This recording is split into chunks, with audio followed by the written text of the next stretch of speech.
English के जो topics हैं कॉम्पिटिशनल, उसमें सबसे पहले अपन ग्रामर देखते हैं। ग्रामर जो वर्ड है उसकी स्पेलिंग भी आपको ध्यान रखनी है। यहाँ पर स्टूडेंट्स गलती करते हैं, एक ही जगह ई करते हैं, जो कि गलत होगा। ग्रामर के जो बेसिक टॉपिक्स हैं उसमें सबसे पहले लेते हैं नाउन, दूसरा है प्रोनाउन, तीसरा है एडजेक्टिव,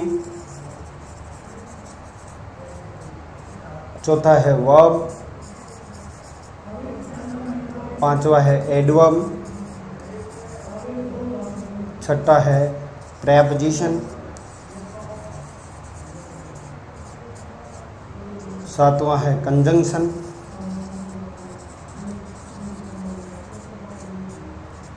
आठवां है ट्रांसफॉर्मेशन,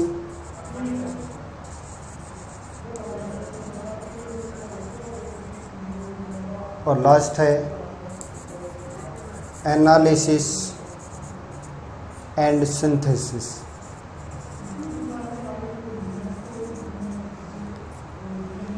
ये सारे टॉपिक मूल रूप से टॉपिक हैं। इनके सब टॉपिक्स के रूप में अपन पढ़ते हैं टेंस,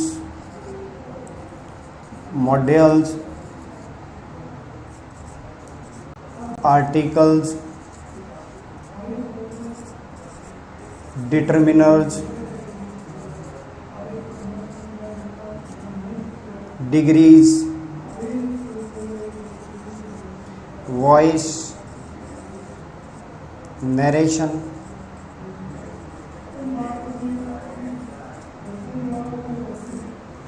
देखिए फ्रेंड्स, ये जो सब टॉपिक्स हैं ये इन मूल टॉपिक्स के पार्ट्स हैं।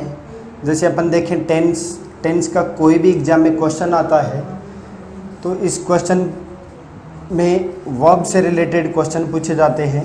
इंस्ट्रक्शन आता है fill in the blanks, correct form of the verbs. तो ये जो टेंस नाम का टॉपिक है ये अपना किस में आएगा? वर्ब नाम के टॉपिक में। मॉडल्स है, मॉडल्स क्या होता है? ऑक्सिलरी वर्ब होता है।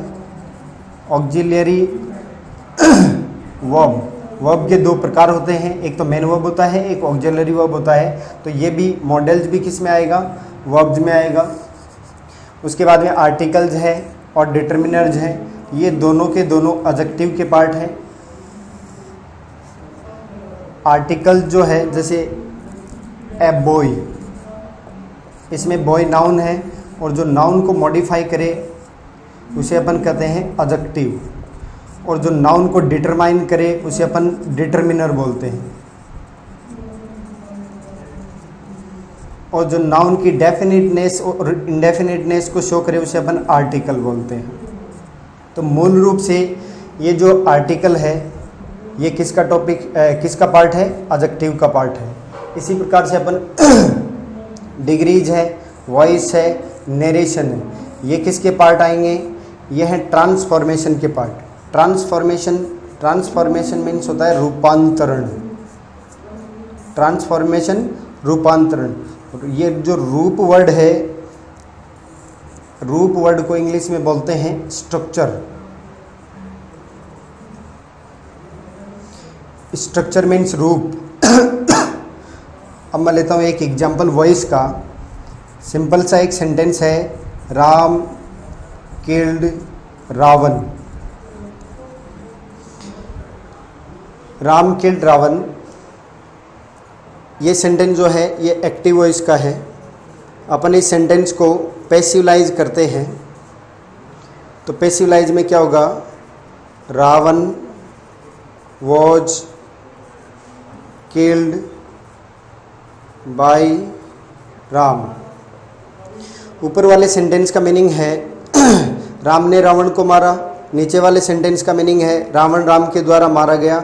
दोनों सेंटेंसेज का मीनिंग सेम है, दोनों सेंटेंसेज का मीनिंग सेम है, लेकिन दोनों सेंटेंसेज की स्ट्रक्चर अलग अलग है। ऊपर वाले सेंटेंस की अपन स्ट्रक्चर देखें तो ये एस, ये वी, ये ओ, सब्जेक्ट वर्ब ऑब्जेक्ट। नीचे वाले सेंटेंस में Ravan subject, was killed verb, और बाय राम ये है एडवर्बियल। जनरली अपन इसको ऑब्जेक्ट के रूप में पढ़ते हैं, लेकिन राम ऑब्जेक्ट वर्ब का न होकर प्रेपोजिशन का है। यहाँ पर ये रावण जो है ये वर्ब का ऑब्जेक्ट है, लेकिन यहाँ पर राम जो है ये प्रेपोजिशन का ऑब्जेक्ट है। यदि बाई प्लस राम दोनों को अपन ऐड करते हैं तो ये SVOCA ये 5 एलिमेंट होते हैं, अपन आगे पढ़ेंगे। SVOCA में से ये सब्जेक्ट है, ये वर्ब है, ये एडवर्बियल है। अपनी जो मूल स्ट्रक्चर थी एक्टिव वॉइस में SVO, उसको अपन ने ट्रांसफॉर्म कर दिया किसमें, SVA में। जबकि दोनों सेंटेंसेज का मीनिंग सेम है, लेकिन अपन ने सेंटेंस की स्ट्रक्चर बदल दी। इस टॉपिक का नाम है ट्रांसफॉर्मेशन। ट्रांसफॉर्मेशन मीनिंग मतलब सेंटेंस की स्ट्रक्चर चेंज हो जाए लेकिन मीनिंग चेंज नहीं हो, अपन उसको क्या बोलते हैं, ट्रांसफॉर्मेशन। सेम कंडीशन यहाँ अप्लाई होती है। डिग्रीज में भी क्या होता है, डिग्रीज में सेंटेंसेज की स्ट्रक्चर बदल जाती है लेकिन मीनिंग चेंज नहीं होता है। ऐसा ही सेम डायरेक्ट इनडायरेक्ट या नरेशन में कहते हैं अपन। नरेशन में क्या होता है, डायरेक्ट टू इनडायरेक्ट में ट्रांसफॉर्म करते समय प्रेजेंट का पास्ट होता है लेकिन मीनिंग चेंज नहीं होता है। तो ये मूल रूप से जो सब टॉपिक्स अपन लंबी संख्या में पढ़ते हैं, ये मूल रूप से 9 टॉपिक हैं इंग्लिश ग्रामर के। इनके पार्ट्स होते हैं, तो अपन 1 बाय 1 पढ़ेंगे। इनके पार्ट्स के रूप में सारे के सारे ये आपके सब टॉपिक्स आ जाएंगे।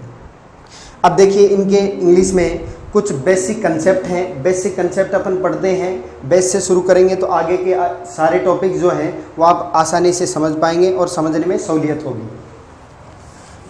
थोड़ा सा बेसिकली इन टॉपिक्स के बारे में जानकारी दे देता हूँ। डिटेल्ड में अपन 1 बाय 1 टॉपिक को स्टडी करेंगे। देखिए सबसे पहले अपना टॉपिक है नाउन। नाउन के अंदर देखें तो सबसे पहले डेफिनेशन में या मीनिंग में नाउन होता है संज्ञा, और संज्ञा हिंदी में अलग डेफिनेशन होती है, name of place, name of thing, name of person. संज्ञा किसी व्यक्ति, वस्तु, स्थान, दशा, भाव, गुण, इनके नाम को कहते हैं। लेकिन इंग्लिश में अपन एक छोटी सी डेफिनेशन लेंगे, name of anything. Name of anything. Anything कोई भी चीज़ होती है, कोई भी वस्तु होती है, कोई ऑब्जेक्ट होता है, उसके नाम को अपन क्या बोलेंगे, नाउन बोलेंगे। इसको नेमिंग वर्ड भी बोलते हैं। प्रोनाउन क्या होता है, इसमें देखिए pro stands for instead. Pro stands for instead of. ये जो नाउन वर्ड है, रूट वर्ड है ना, मूल शब्द है, हेड वर्ड है, इससे पहले अपन ने प्रो जोड़ दिया तो इंस्टीड ऑफ नाउन। ऐसे शब्द जो नाउन को रिप्लेस करते हैं इनको सब्स्टिट्यूट वर्ड भी बोलते हैं या रिप्लेसिव वर्ड भी बोलते हैं, या ऐसे शब्द जो नाउन को रिप्लेस करें उन्हें अपन प्रोनाउन कहेंगे। उसके बाद में अपने एडजेक्टिव है। एडजेक्टिव क्या होता है, ऐसा वर्ड जो नाउन या प्रोनाउन को मॉडिफाई करे। नाउन या प्रोनाउन को मॉडिफाई करे। अब मॉडिफाई एक नया वर्ड है, मॉडिफाई को अपन समझ लेते हैं। मॉडिफाई जैसे एक लड़का है BOY, इससे पहले अपन ने GOD जोड़ दिया, ये कॉमन नाउन है अपना, नाउन को मॉडिफाई कर रहा है इसलिए ये एडजेक्टिव हो गया। हिंदी में इसको बोलते हैं कि ऐसा वर्ड जो नाउन की विशेषता बताता है लेकिन हर जगह विशेषता नहीं बताता। अभी अपन ने पहले लिया था बॉय से पहले A जोड़ा था, A जो है ये इस नाउन को मॉडिफाई कर रहा है लेकिन इसकी विशेषता नहीं बता रहा है। मॉडिफाई का मीनिंग होता है टू रेस्ट्रिक्ट, टू रेस्ट्रिक्ट या टू लिमिट। टू लिमिट मतलब बांधना। ये नाउन या प्रनाउन के मीनिंग को लिमिट करता है, बाउंड करता है, यानी उनके मीनिंग को बांध देता है। इसलिए अपन इसके लिए हमेशा वर्ड कौन सा यूज करेंगे, मॉडिफाई। ऐसे वर्ड जो नाउन या प्रनाउन को मॉडिफाई करते हैं उनको क्या बोलेंगे, एडजेक्टिव। उसके बाद में है वर्ब। वर्ब की अपन डेफिनेशन या मीनिंग में देखें तो वर्ब को हिंदी में तो बोलते हैं क्रिया। जनरली स्टूडेंट सीखते हैं कि एक्शन को शो करने वाले वर्ड क्या होते हैं, क्रिया। लेकिन हर जगह क्रिया जो है, वर्ब जो है, वर्ड हर जगह एक्शन शो नहीं करता है। ये 3 चीज़ें शो करता है, एक्शन, स्टेट और हैपनिंग। एक्शन, स्टेट और हैपनिंग। हैपनिंग अपनी 2 प्रकार की होती है, एक तो होती है मेंटल हैपनिंग, एक होती है फिजिकल हैपनिंग। मेंटल हैपनिंग में जैसे थिंक है, फिजिकल हैपनिंग जैसे रीड है, राइट है, ऐसी फिजिकल हैपनिंग में। स्टेट वाला एग्जाम्पल अपन देखते हैं, he is a player, he is a player. इस सेंटेंस में ही सब्जेक्ट है, इज वर्ब है और ये अपना कॉम्प्लीमेंट है। कॉम्प्लीमेंट क्या होता है? एस वी ओ सी ए, जो अभी 5 एलिमेंट लिखे थे। कॉम्प्लीमेंट के बारे में जानकारी नहीं है, अपन बेसिक जो जानकारी लेंगे उसमें एस वी ओ सी ए देखेंगे। तो देखिए यहाँ पर ये वर्ब है, वर्ब के बेसिकली 2 पार्ट होते हैं, एक तो होता है मेन वर्ब, एक होता है हेल्पिंग वर्ब। हेल्पिंग वर्ब कौन सी होती है? जो मेन वर्ब की हेल्प करे। अब मेन वर्ब जो है, एक ही सेंटेंस में यदि एक ही वर्ब है तो आप उसे हमेशा मेन वर्ब कहेंगे, न कि हेल्पिंग वर्ब। अब हम लोग इज को कहाँ पढ़ते हैं? हेल्पिंग वर्ब में। लेकिन हेल्पिंग वर्ब क्या होती है? हिंदी में बोलते हैं सहायक क्रिया। सहायक क्रिया अपन यदि वर्ड से मीनिंग निकालें तो सहायक क्रिया यानी ऐसी वर्ब जो मुख्य क्रिया की सहायता करती है। पूरे सेंटेंस में एक ही वर्ड वर्ब है, अब यदि इसमें मेन वर्ब नहीं है तो ये हेल्प किसकी करेगी? तो अपन ऐसी सेंटेंस के अंदर ये जो 2 प्रकार की वर्ब है, इनमें से मेन वर्ब ऑब्लिगेटरी होती है और ये ऑप्शनल होती है। अब देखिए इज जो है, अभी अपन ने लिखा है कि एक्शन, स्टेट और हैपनिंग। एक्शन, एक्सक्यूज मी, हाँ जी, हाँ मैं क्लास में हूँ, अभी क्लास में हूँ, क्लास में।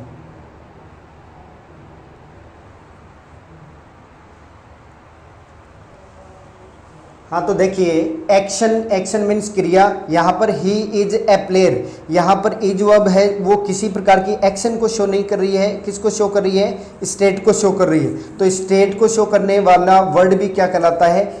वर्ब कहलाता है। उसके बाद में अपना है, देखिए अभी शॉर्टली बता रहा हूँ, डिटेल में अपन बाद में पढ़ाई करेंगे इसकी। एडवर्ब जो है, एडवर्ब को हिंदी में तो बोलते हैं क्रिया विशेषण। क्रिया विशेषण वर्ड से पता चलता है कि क्रिया की विशेषता बताता है, और विशेषता बताने के लिए अपन ने एक नया वर्ड लिया था, मॉडिफाई।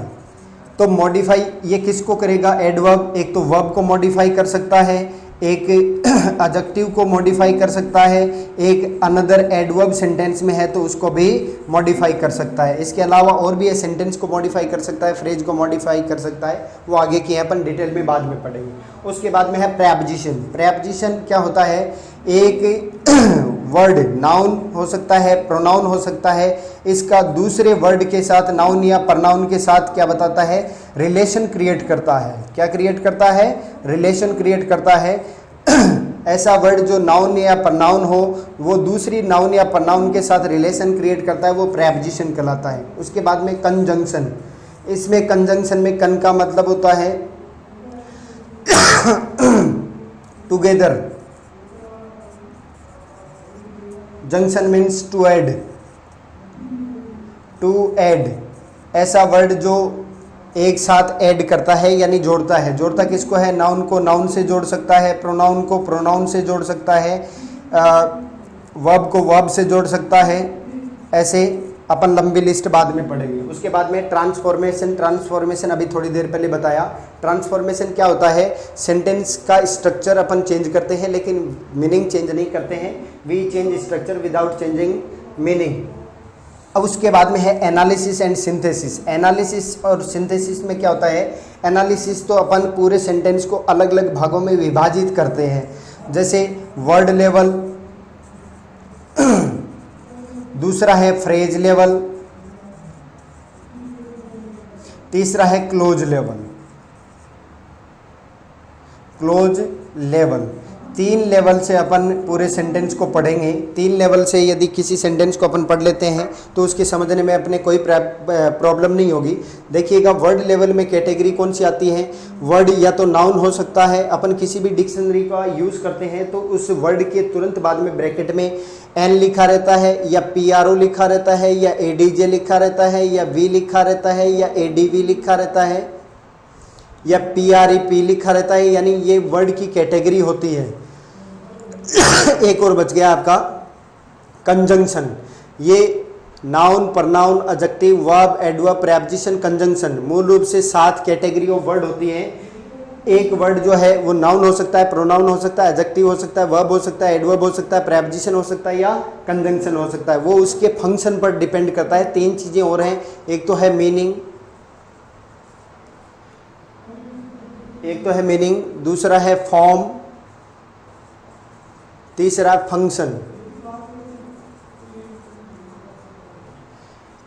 जैसे एक सेंटेंस लेते हैं अपन, सेंटेंस से समझिए, बेसिक बताता हूं आपको।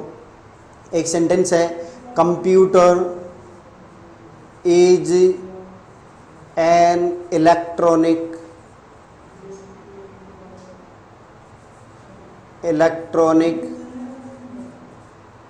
मशीन। इस सेंटेंस में ये कंप्यूटर क्या है, सब्जेक्ट, ये is verb, an electronic machine पूरा का पूरा कॉम्प्लीमेंट। SVOC ये क्या होता है अभी अपन निकालना सीख लेंगे। अब देखिए यहाँ पर सब्जेक्ट की पहचान आप जनरली कर लेते हैं, सब्जेक्ट और वर्ब की। बाकी ऑब्जेक्ट और एडवर्बियल और कॉम्प्लीमेंट क्या होते हैं ये अपन आगे देख लेंगे। सब्जेक्ट बनने की ताकत या तो नाउन में होती है या प्रोनाउन में होती है। प्रोनाउन क्या होता है अभी बताया आपको, ऐसे वर्ड जो नाउन को रिप्लेस करते हैं, प्रो करते हैं इंस्टीड ऑफ नाउन जो यूज होते हैं। तो ये वर्ड जो कंप्यूटर वर्ड है ये दूसरे वर्ड की जगह प्रयुक्त नहीं हो रहा है, इसलिए क्या है, नाउन है। दूसरा नाउन बता रखा है आपको, नेम ऑफ एनीथिंग, ऐसा वर्ड जो किसी वस्तु के नाम को इंडिकेट करे। तो कंप्यूटर क्या है, एक मशीन का नाम है, तो आप इसे क्या कहेंगे, नाउन कहेंगे। और फंक्शन बेस्ड देखें तो ये कंप्यूटर सब्जेक्ट बन रहा है, और सब्जेक्ट कौन बनता है, या तो नाउन बनता है या प्रोनाउन बनता है। प्रोनाउन होता है सब्स्टिट्यूट वर्ड या रिप्लेसिंग वर्ड, ये किसी को रिप्लेस नहीं कर रहा है, इसलिए क्या है, नाउन है। अब देखिए दूसरा सेंटेंस है, computer game is interesting. Computer game is interesting, इसमें कंप्यूटर और गेम दोनों जो हैं ये सब्जेक्ट पार्ट हैं, इसके बाद में इज वर्ब है, इंटरेस्टिंग कॉम्प्लीमेंट है। अब देखिए अपने सब्जेक्ट में 2 वर्ड हो गए, इसमें देखिए इंटरेस्टिंग क्या है, कंप्यूटर है या गेम है। तो आप पाएंगे इंटरेस्टिंग गेम है, तो इसमें अपना 2 वर्ड में से हेड वर्ड कौन सा हो गया, गेम। गेम है एक कॉमन नाउन, और नाउन से पहले आकर उसको मॉडिफाई करें उस वर्ड को अपन क्या बोलते हैं, एडजेक्टिव। क्या बोलते हैं, एडजेक्टिव। फंक्शन बेस्ड 3 चीज़ें मैंने अभी यहाँ पर लिखी है, एक तो मीनिंग, एक फॉर्म, एक फंक्शन। यदि मीनिंग देखें तो कंप्यूटर का यहाँ पर और यहाँ पर दोनों जगह कंप्यूटर का मीनिंग सेम है। यदि फॉर्म का मतलब स्पेलिंग देखें तो दोनों जगह पर स्पेलिंग भी सेम है। लेकिन फंक्शन स्टैंड्स फॉर काम या कार्य। सेंटेंस में यहाँ पर कंप्यूटर अकेला वर्ड है जो सब्जेक्ट बन रहा है, लेकिन यहाँ पर सब्जेक्ट में 2 वर्ड है, और 2 वर्ड में से जो हेड वर्ड है उसको ये मॉडिफाई कर रहा है, और हेड वर्ड की कैटेगरी नाउन है, और नाउन को मॉडिफाई करने वाला वर्ड क्या होता है, अभी बताया आपको, एडजेक्टिव होता है। तो आपको तीनों में से इंपॉर्टेंस किसे देना है, फंक्शन को। मीनिंग भी इंपॉर्टेंट है, फॉर्म भी इंपॉर्टेंट होता है, और फंक्शन भी इंपॉर्टेंट, लेकिन सबसे ज़्यादा इंपॉर्टेंस किसको देना है अपन को, फंक्शन को। अब इसके बाद में अपन देख रहे थे वर्ड लेवल। यदि अपन पूरे सेंटेंस में देखें तो यदि आपको समझ आ जाए कि ये कंप्यूटर जैसे नाउन अभी लिखा अपन ने, फंक्शन बेस्ड आपको देखना है कि कौन सा वर्ड क्या है, ये वर्ब है, उसके बाद में ये एडजेक्टिव बोल सकते हैं, या इसको डिटर्मिनर बोल सकते हैं, या इसको आर्टिकल बोल सकते हैं। मूल कैटेगरी इसकी एडजेक्टिव है, और दूसरी बात इसके बाद में नाउन आने वाली है, इसको डिटरमाइन कर रहा है नाउन को, इसलिए डिटर्मिनर कह सकते हैं। और आर्टिकल क्या होता है, जो नाउन की डेफिनेटनेस या इनडेफिनेटनेस को शो करता है। उसके बाद में मशीन क्या है, एक थिंग का नाम है, इसलिए नेम ऑफ एनीथिंग क्या कहलाएगा, नाउन कहलाएगा। और जो नाउन को मॉडिफाई करता है वो उसे अपन क्या कहेंगे, एडजेक्टिव कहेंगे। और ये भी क्या है, इस नाउन को मॉडिफाई कर रहा है, इसलिए एडजेक्टिव। यानी प्रत्येक सेंटेंस में यदि अपन प्रत्येक वर्ड की कैटेगरी देख लेते हैं तो अपन उसको समझने में अपन को बहुत सहूलियत होती है। आगे देखिए phrase level, close level. Phrase level अपने लेवल पर ज़्यादा इम्पोर्टेंट नहीं है, डेप्थ की चीज़ है। क्लोज लेवल देख लेते हैं। बाकी बेसिकली नॉलेज अपन फ्रेज का भी देख लेंगे, फ्रेज होता क्या है, लेकिन आपके ज़्यादा काम नहीं आएगा।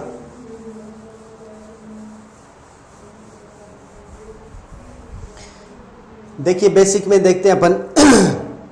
एक तो अपना है, सबसे पहले यदि यूनिट देखें तो लेटर आता है, लेटर के बाद में बड़ी यूनिट है वर्ड, वर्ड के बाद में है फ्रेज, फ्रेज के बाद में क्लोज, और क्लोज के बाद में सेंटेंस। ये देखिए लेटर क्या होता है, ए टू जेड आप इंग्लिश में पढ़ते हैं अल्फाबेट। लेटर की डेफिनेशन देखें तो the smallest unit of the language which can not be divided in parts. जैसे ये वर्ड है, वर्ड के रूप में आप पढ़ते हैं group of letters which have a sense, group of letters which have a sense. जैसे ए एन डी, एंड एक वर्ड है, इसको अपन ए अलग लिख सकते हैं, डी अलग लिख सकते हैं, एन अलग लिख सकते हैं। लेकिन कोई भी अपन लेटर लें, लेटर जैसे ए है, ए को अपन टुकड़ों में अलग अलग विभाजित नहीं कर सकते। तो हिंदी में इसकी परिभाषा होती है, मुख से निकली अखंड ध्वनि को अक्सर कहा जाता है, या भाषा की वह सबसे छोटी ध्वनि जिसको हम टुकड़ों में विभाजित नहीं कर सकते, उसको क्या बोलते हैं, लेटर बोलते हैं। वर्ड की डेफिनेशन अभी आपको बताई, ग्रुप ऑफ लेटर्स यानी ए टू जेड जो लेटर्स हैं उनका एक अपन ग्रुप बनाते हैं, लेकिन वो ग्रुप क्या होना चाहिए, उस ग्रुप का सेंस होना चाहिए। विदाउट सेंस किसी भी लेटर्स का अपन ग्रुप बनाते हैं तो वो वर्ड नहीं कहलाता है। जैसे A N D P L S, यदि मैंने ऐसे ग्रुप बना दिया और इसका सेंस नहीं है तो अपन इसको क्या नहीं कहेंगे, वर्ड नहीं कहेंगे। उसके बाद में फ्रेज है, फ्रेज आपको बाद में बताएंगे। सबसे पहले अपन सेंटेंस देखते हैं। सेंटेंस में क्या होता है, सेंटेंस की यदि मीनिंग बेस्ड डेफिनेशन देखें तो अपन पढ़ते हैं a group of words which have a complete sense. लेकिन स्ट्रक्चर बेस्ड यदि अपन सेंटेंस को पढ़ें तो इसमें दो मेजर पार्ट होते हैं एक सेंटेंस के, एक होता है सब्जेक्ट, दूसरा होता है प्रेडिकेट। एक होता है सब्जेक्ट, दूसरा प्रेडिकेट। सब्जेक्ट को हिंदी में उद्देश्य बोलते हैं, जबकि हम जनरली सब्जेक्ट मीन्स पढ़ते आए हैं कर्ता, लेकिन सब्जेक्ट को हिंदी में कर्ता नहीं कहते हैं। कर्ता के लिए इंग्लिश में एक वर्ड है डूअर। डू मीन्स करना और डूअर मीन्स कर्ता। देखिए अभी अपन समझेंगे कि कर्ता क्या होता है और सब्जेक्ट यानी उद्देश्य क्या होता है। दूसरा वर्ड है विधेय। अब देखिए एक सेंटेंस है, he is a player, he is a player. इस सेंटेंस में ही सब्जेक्ट है लेकिन ही कर्ता नहीं है, क्योंकि कर्ता का मीनिंग होता है काम करने वाला, काम करने वाला। ही इज ए प्लेयर, इस पूरे सेंटेंस में अपन को ये ही जो है ये शो नहीं कर रहा कि ये किसी प्रकार का कोई काम कर रहा है। ही का यहाँ पर स्टेट बताया जा रहा है, उसकी अवस्था बताई जा रही है कि वो एक प्लेयर है। तो यदि कोई वर्ड ये शो नहीं करे कि वो किसी प्रकार का काम कर रहा है तो आप उसे कर्ता नहीं कह सकते। जैसे ड्राइवर है, जिसने ज़िंदगी में ड्राइविंग नहीं की उसे अपन ड्राइवर नहीं कह सकते। उसी प्रकार से जो काम नहीं करता है उसे अपन क्या नहीं कह सकते, कर्ता नहीं कह सकते। अब देखिए सब्जेक्ट, सब्जेक्ट मीन्स क्या होता है, उद्देश्य। उद्देश्य अपन नॉर्मली दूसरे मीनिंग में लें तो कई प्रकार के से, जैसे कोई बात कर रहा है तो अपन कह देते हैं कि आपका ये बात कहने का उद्देश्य क्या है, लेकिन ग्रामेटिकल जो मीनिंग है उसमें अलग उद्देश्य होता है। हिंदी से मैं एक्सप्लेन करता हूँ। एक एग्जाम में एक सेंटेंस आया था, राम आम खाता है, राम आम खाता है। इसमें ऑप्शन थे, पहला है आम खाना, दूसरा ऑप्शन है अपना आम, तीसरा ऑप्शन है राम, चौथा ऑप्शन है नन ऑफ दीज। ऊपर इस सेंटेंस में इंस्ट्रक्शन था, निम्नलिखित वाक्य में उद्देश्य क्या है, निम्नलिखित वाक्य में उद्देश्य क्या है। तो अपन जनरल जो यूज़ उद्देश्य का करते हैं उस हिसाब से देखें तो आम खाना, लेकिन ये गलत है। इसमें क्या होगा, राम। इस सेंटेंस में सही आंसर क्या होगा, राम। सब्जेक्ट क्या होता है, सब्जेक्ट ऐसा वर्ड जिसके बारे में अपन सेंटेंस में चर्चा करें, ऐसा वर्ड जिसके बारे में हम सेंटेंस में चर्चा करें। नीचे सेंटेंस लिखा हुआ है, ही इज ए प्लेयर, इस सेंटेंस में अपन ही के बारे में चर्चा कर रहे हैं तो ये सब्जेक्ट हो गया, और सब्जेक्ट के बारे में जो भी चर्चा की जाती है उसे अपन प्रेडिकेट बोलते हैं। तो ही इज ए प्लेयर, ही के बारे में अपन जो भी चर्चा कर रहे हैं उसे अपन क्या कह देंगे, प्रेडिकेट। हिंदी में बोल देते हैं इसको विधेय। तो ये अपने दो मेजर पार्ट हो गए सेंटेंस के, एक तो होता है सब्जेक्ट, दूसरा प्रेडिकेट। अब देखिए अपन क्लोज में देखते हैं, क्लोज में क्या होता है, क्लोज में भी अपना एक सब्जेक्ट होता है और अपना एक प्रेडिकेट होता है।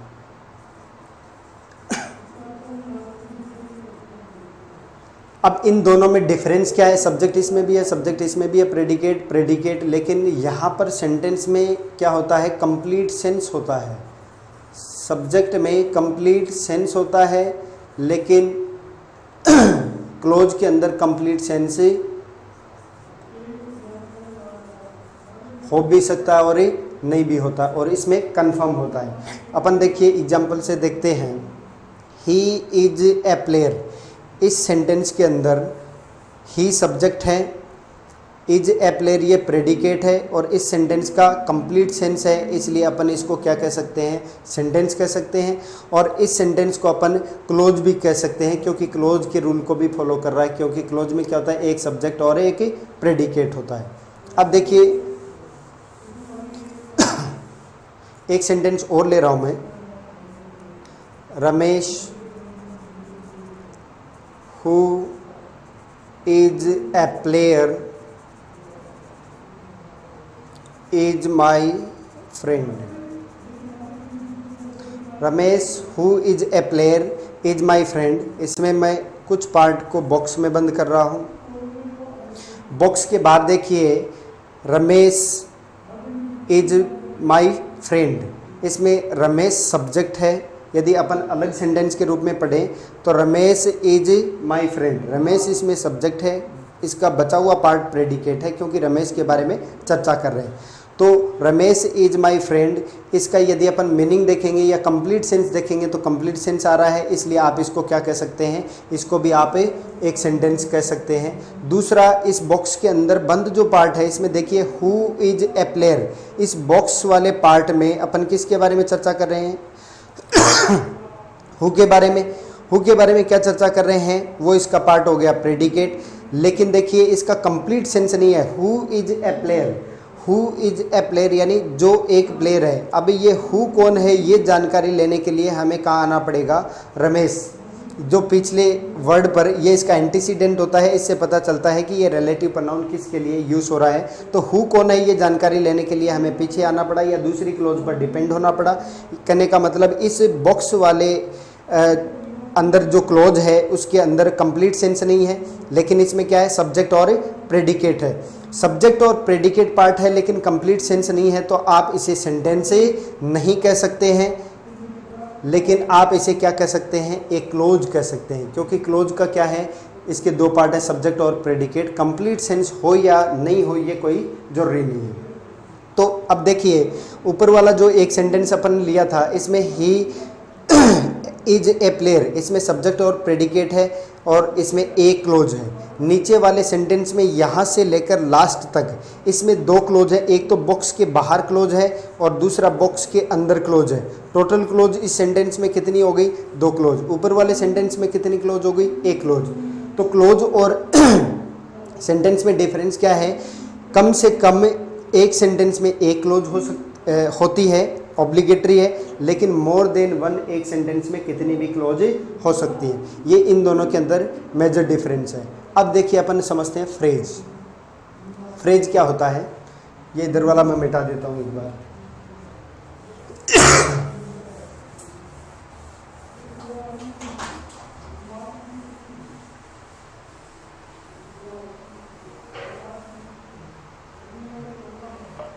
अब देखिए फ्रेज से पहले बताता हूँ, SVOCA, इनको बोलते हैं elements of close, elements of A close. एक क्लोज क्या होता है, अभी बताया है कि सब्जेक्ट और प्रेडिकेट दो पार्ट होते हैं और बाकी कंप्लीट सेंस उसमें हो भी सकता है और नहीं भी हो सकता है। इसमें क्लोज के एलिमेंट होते हैं 5, SVOCA। जनरली अपन इनको सेंटेंस के पार्ट्स मानते हैं, लेकिन ये मूल रूप से एक क्लोज के पार्ट होते हैं, क्लोज के एलिमेंट होते हैं। क्लोज और सेंटेंस में अपन ने डिफरेंशिएट कर लिया। अब देखिए S stands for subject, subject means अभी मैंने समझाया था उद्देश्य। V stands for verb, O stands for object, C stands for complement और ए स्टैंड्स फॉर एडवर्बियल। ये टोटल 5 एलिमेंट क्लोज के होते हैं। अब देखिए एक सेंटेंस लेता हूँ मैं, ही इज ए प्लेयर। अभी एक सेंटेंस लिया था अपन ने, ही इज ए प्लेयर। इसी को समझते हैं। इसमें ही सब्जेक्ट है, इज वर्ब है और ये पूरा का पूरा सी यानी कॉम्प्लीमेंट है। कॉम्प्लीमेंट कैसे ये अपन आगे समझेंगे, पहले ये देखते हैं। इसमें एस वी सी, इस सेंटेंस की स्ट्रक्चर हो गई एस वी सी। इस एस एलिमेंट में एक शब्द है, वी एलिमेंट में भी एक शब्द है और सी एलिमेंट में अपने पास 2 शब्द हैं। फ्रेज की डेफिनेशन जनरली किताबों में दी रहती है, group of words which have a sense but not complete sense. लेकिन वास्तव में फ्रेज क्या होता है, इन एस वी ओ सी ए में से 5 एलिमेंट में से किसी एक एलिमेंट का रोल अदा करने वाला इसकी तरह एक शब्द या इनकी तरह शब्दों का एक समूह एक फ्रेज कहलाता है। इस सब्जेक्ट में अपन दूसरा सेंटेंस ले सकते हैं, जैसे the good boy is my friend. ये एक सेंटेंस है। इसमें देखिए द गुड बॉय पूरा का पूरा ये सब्जेक्ट है। इस सब्जेक्ट एलिमेंट में 1 2 3 एलिमेंट है, तो ये एक एलिमेंट है, तो इसको आप एक फ्रेज भी कह सकते हैं। सेंटेंस में या एक क्लोज में एक एलिमेंट का रोल अदा करने वाला एक शब्द या शब्दों का समूह क्या कहलाता है, एक फ्रेज। ये वी है और ये कॉम्प्लीमेंट है। इस सेंटेंस में एस वी सी 3 एलिमेंट है, तो इस सेंटेंस में फ्रेज भी कितनी है, 3 ही फ्रेज है। तो इसके बारे में अपन फ्रेज के बारे में इतना ही पढ़ेंगे, क्योंकि फ्रेज आपके ज़्यादा काम नहीं आएगी। लेकिन एस वी ओ सी ए ये आपके लिए बेसिक चीज़ें हैं और बेसिक चीज़ें जाननी आपके लिए ज़रूरी है, क्योंकि यदि इन एलिमेंट्स को नहीं जानेंगे तो आपके पूरा सेंटेंस से उसका मीनिंग समझ नहीं आएगा और आप आगे की प्रक्रिया नहीं कर पाएंगे। तो देखिए एस वी ओ सी ए को अपन थोड़ा सा डिटेल से पढ़ते हैं।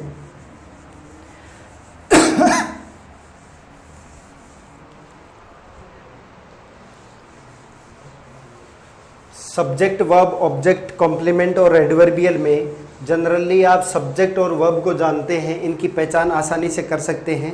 लेकिन आगे के एलिमेंट कौन कौन से हैं, इनकी पहचान कैसे करते हैं, ये अपन सीखने का प्रयास करते हैं।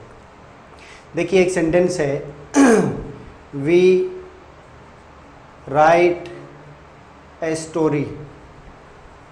वी राइट ए स्टोरी, इसमें वी सब्जेक्ट है, आपके कोई दिक्कत नहीं है। यदि दिक्कत है तो आप डाउट जो ऑप्शन है आपका उसमें या क्वेरी वाले बॉक्स के अंदर क्वेरी में पूछ लेंगे।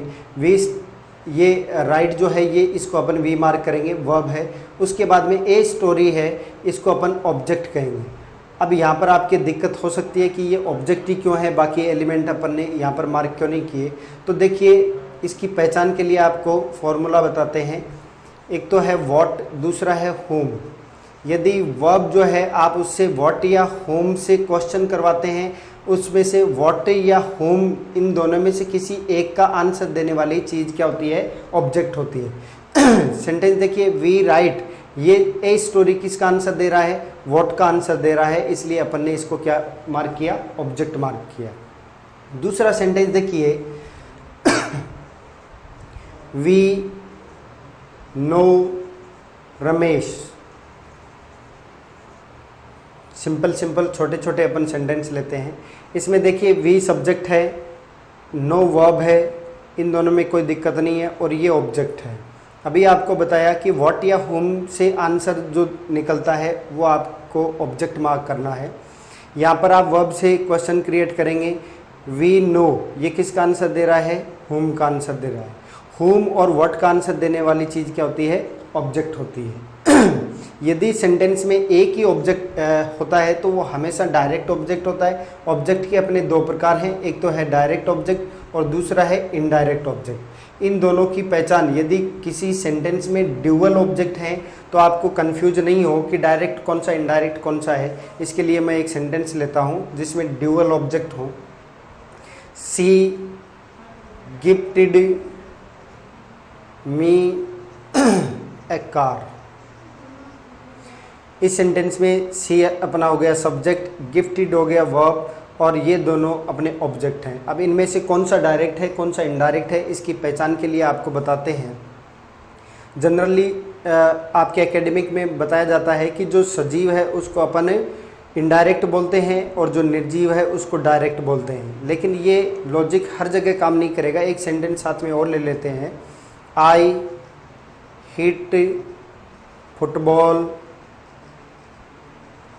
A kick. इस सेंटेंस में आई सब्जेक्ट हो गया, हिट वर्ब हो गया, फुटबॉल भी ऑब्जेक्ट है, ए किक भी ऑब्जेक्ट है। देखिए यहाँ पर फुटबॉल क्या है, इनएनिमेट यानी निर्जीव है, यहाँ पर मी सजीव है। यदि आप इसको इनडायरेक्ट ऑब्जेक्ट करते हैं तो आपका जो पहले वाला याद किया हुआ फॉर्मूला यहाँ पर काम नहीं करेगा। इसके लिए दूसरा लॉजिक बताते हैं आपको। एक वर्ड है RECEIPT। अपन जनरली इसको रिसिप्ट बोलते हैं, लेकिन इसका रियल प्रोनाउंसिएशन होता है रिसीट। Real pronunciation receipt. इसमें पी जो है वो वर्ड साइलेंट रहता है। रिसीट का मीनिंग होता है प्राप्ति। रिसीट का मीनिंग प्राप्ति। इसमें अपन बोलते हैं रिसीट स्लिप। पूरा फ्रेज है रिसीट स्लिप। स्लिप मीन्स होता है रसीद, तो रिसीट स्लिप। अब देखिए इस रिसीट में अपन ION इन्फ्लेक्शन जोड़ेंगे तो रिसेप्शन बन गया, और रिसेप्शन का मीनिंग भी क्या होता है, प्राप्ति। इस सेंटेंस में भी अपने रिसेप्शन की एक प्रोसेस होती है। रिसेप्शन जनरली क्या होता है, जैसे अपने रिसेप्शन एक काउंटर होता है, रिसेप्शन काउंटर पर जो बैठने वाला होता है उसको रेसिपिएंट बोल सकते हैं या रिसेप्शनिस्ट बोल सकते हैं। वो क्या है, कोई भी गेस्ट आता है उसको रिसीव करने का प्रोसेस करता है, इसलिए उसको रिसेप्शन प्रोसेस बोलते हैं। एक अपने फंक्शन होता है जो आफ्टर मैरिज होता है, उसमें क्या होता है, ब्राइड ग्रूम ब्राइड को रिसीव कर लेता है। इस प्रोसेस को रिसेप्शन होने से उसका नामकरण रिसेप्शन किया जाता है। तो देखिए ऐसा ही अपने एक सेंटेंस में सी गिफ्टेड मी ए कार, इसमें भी रिसेप्शन की प्रोसेस हो रही है। सी गिफ्टेड मी ए कार, इसमें ए कार जो है उसका रेसिपिएंट कौन है, यानी उसको रिसीव करने वाला कौन है, मी। रेसिपिएंट बोल सकते हैं या रिसेप्शनिस्ट बोल सकते हैं। तो ये ए कार को रिसीव करने वाला मी है, और रेसिपिएंट आपको याद रखना, रेसिपिएंट हमेशा इनडायरेक्ट ऑब्जेक्ट होता है, वो चाहे सजीव हो चाहे निर्जीव हो। नीचे वाले सेंटेंस में देखिए एक किक वर्ड जो है, एक किक को रिसीव कौन कर रहा है, फुटबॉल कर रहा है, तो फुटबॉल भी रेसिपिएंट हो गया, इसलिए अपन इसको मार्क कर देंगे इनडायरेक्ट ऑब्जेक्ट, और बचा हुआ क्या हो गया, डायरेक्ट ऑब्जेक्ट। तो ये बेसिकली इसकी पहचान करने का फॉर्मूला है, इसका लॉजिक है, मेथड है। अब देखिए आपके नेक्स्ट SVOCA में सब्जेक्ट हो गया, पहचान कर सकते हैं आप आसानी से, वर्ब हो गया, ऑब्जेक्ट हो गया। उसके बाद में है कॉम्प्लीमेंट। कॉम्प्लीमेंट भी दो प्रकार का होता है, SC एक होता है OC। SC stands for subject complement, OC stands for object complement. Complement का मीनिंग होता है पूरक। कॉम्प्लीमेंट का मीनिंग पूरक। पूरक का मतलब पूरा करने वाला, पूरा करने वाला। अब ये पूरा किसे करता है, ये सब्जेक्ट के मीनिंग को कंप्लीट करता है या ऑब्जेक्ट के मीनिंग को कंप्लीट करता है। सब्जेक्ट के मीनिंग को कंप्लीट करता है सब्जेक्ट कॉम्प्लीमेंट, ऑब्जेक्ट के मीनिंग को कंप्लीट करता है ऑब्जेक्ट कॉम्प्लीमेंट। देखिए सेंटेंस से समझने का प्रयास करते हैं। एक सेंटेंस है, अभी अपन ने लिया था, ही इज ए प्लेयर। आसान सेंटेंस से अपन समझने का प्रयास करते हैं। ही इसमें सब्जेक्ट है, ये वर्ब है, इसके बाद में ए प्लेयर, मैंने पहले भी सी मार्क कर रखा है। देखिए सी स्टैंड्स फॉर कॉम्प्लीमेंट। यहाँ पर ये कॉम्प्लीमेंट कैसे है, आपके ये कन्फ्यूजन नहीं हो जाए कि यहाँ पर सर यहाँ पर अपन व्हाट का आंसर ले लें, he is what A player, तो अपन इसको ऑब्जेक्ट मार्क क्यों नहीं कर सकते। तो ये ऑब्जेक्ट नहीं है। देखिएगा यहाँ पर प्लेयर जो है, प्लेयर कौन है, ही क्या है, प्लेयर कौन, ही। ये रेनबो टाइप डायग्राम क्रिएट हो जाए, या आप ही बराबर प्लेयर लिख सकते हैं।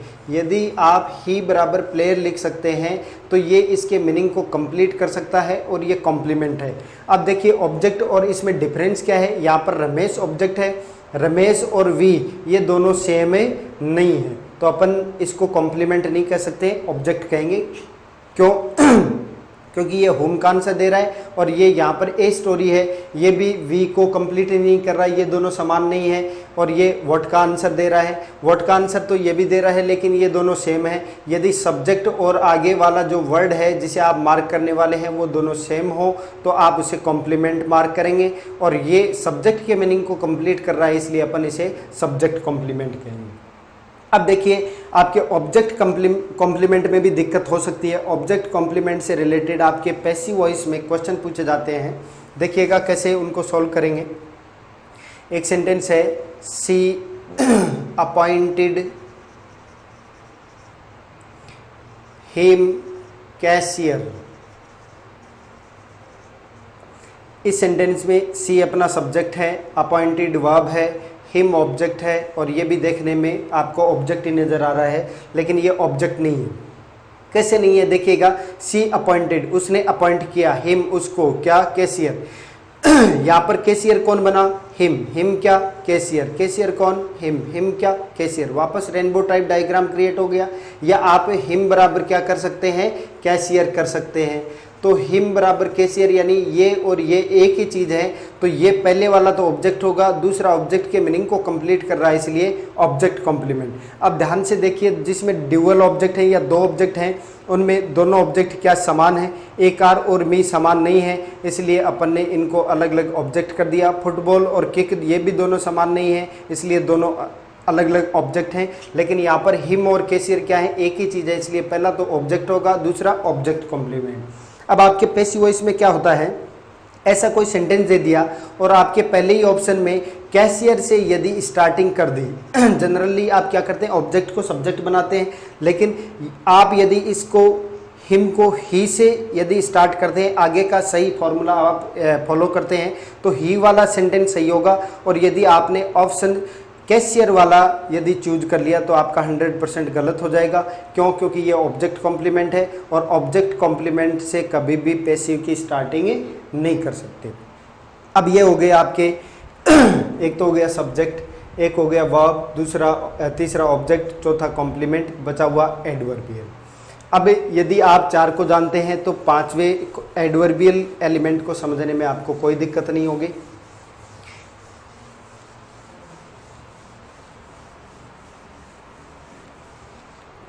देखिए एक सेंटेंस लेता हूं मैं। सेंटेंस है birds fly in the sky. इस सेंटेंस में बर्ड्स सब्जेक्ट है, फ्लाई वर्ब है और ये अपने पास 5 एलिमेंट है, एस वी ओ सी ए। ये न तो सब्जेक्ट है न वर्ब है। ऑब्जेक्ट भी किसका आंसर देता है, या तो व्हाट का आंसर देता है या होम का आंसर देता है, तो ये ऑब्जेक्ट भी नहीं है। कॉम्प्लीमेंट क्या होता है, जो सब्जेक्ट या ऑब्जेक्ट के मीनिंग को कंप्लीट करता है। इस सेंटेंस में सिर्फ सब्जेक्ट दिया हुआ है, क्या ये सब्जेक्ट के मीनिंग को कंप्लीट कर रहा है, तो आंसर आएगा नहीं कर रहा है, तो ये कॉम्प्लीमेंट भी नहीं है। तो अपने पास बचा कौन सा एलिमेंट, ए यानी एडवर्बियल। जनरली एडवर्बियल में क्या होता है, नॉट ऑलवेज, जनरली एडवर्बियल में प्रेपोजिशन के बाद में नाउन होता है। प्रेपोजिशन प्लस नाउन या पूरा होता है प्रेपोजिशन प्लस एनपी यानी noun phrase. Preposition plus NP यानी नाउन फ्रेज हमेशा क्या मार्क होता है, ए मार्क होता है सेंटेंस में। दूसरा सेंटेंस देखिए, आई मैट अरुण यस्टरडे। ये एक सेंटेंस है। इस सेंटेंस में देखिए आई सब्जेक्ट है, मेट वर्ब है, अरुण ऑब्जेक्ट है। क्यों, आई मेट हुम, किसका आंसर दे रहा है, हुम का आंसर। और आई और अरुण दोनों सेम भी नहीं है इसलिए ऑब्जेक्ट। इसके बाद में यस्टरडे, यस्टरडे वही अपने पास 5 एलिमेंट है, एस वी ओ सी ए। क्या ये सब्जेक्ट है, तो आंसर होगा नहीं। क्या ये वर्ब है, तो आंसर होगा नहीं। क्या ये ऑब्जेक्ट है, ऑब्जेक्ट भी नहीं है। कॉम्प्लीमेंट इसके मीनिंग को कंप्लीट भी नहीं कर रहा, तो कॉम्प्लीमेंट भी नहीं है। तो अपने पास एलिमेंट कौन सा बचा, ए। इस प्रकार से अपन सेंटेंस का एस वी ओ सी ए निकाल सकते हैं। यदि एस वी ओ सी ए आप सेंटेंस का निकाल सकते हैं तो आपकी पैसिव वॉइस बिल्कुल आसान हो जाएगी, आपका क्वेश्चन बिल्कुल भी गलत नहीं होगा। अब देखिए ये अपन ने शुरू में 3 चीज़ें ली थी, एक तो वर्ड लेवल बताया था, एक फ्रेज लेवल बताया था, एक क्लोज लेवल बताया था। फ्रेज लेवल आपके ज़्यादा काम नहीं आता है। वर्ड लेवल में से आपके एयरफोर्स में क्वेश्चन पूछे जाते हैं, कि कोई भी वर्ड है सेंटेंस में, वर्ड को अंडरलाइन कर दिया और उस वर्ड की कैटेगरी पूछेगा कि वो नाउन है या प्रोनाउन है या एडजेक्टिव है या वर्ब है। ऐसे 4 ऑप्शन में चूज करना होता है। तो आप फंक्शन बेस्ड, यदि SVOCA आपको आता है तो आपको सहूलियत होगी कि ये नाउन है या प्रोनाउन है, एडजेक्टिव है या वर्ब है। और क्लोज लेवल में SVOCA जो एलिमेंट यदि आप निकालना सीख गए तो आपको पूरा सेंटेंस समझने में सहूलियत होगी और आपका डायरेक्ट इनका कनेक्शन किससे है, एक्टिव एंड पैसिव वॉइस से। तो आप पैसिव वॉइस या एक्टिव वॉइस आप आसानी से इनको इंटरचेंज कर सकते हैं।